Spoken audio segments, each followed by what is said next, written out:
Hi everyone. Today we're going to be discussing the AJS Tool Bag.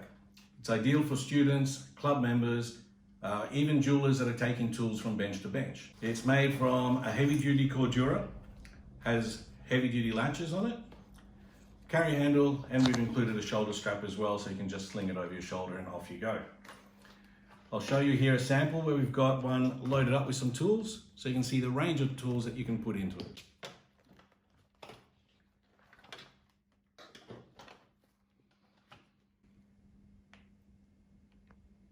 So as you can see in this one, we've got a nice big coarse file, we've got our lubricant here, a range of pliers, range of hammers, our saw frame, bench peg, torch, number 2 half round in a cut 2 of course, everything you need at the workbench to continue on that project or the next lesson. We've got a saw frame, but where are the saw blades?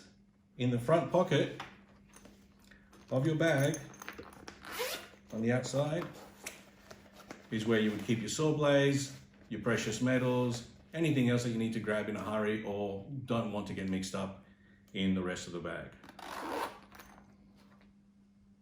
And that is our AJS tool bag.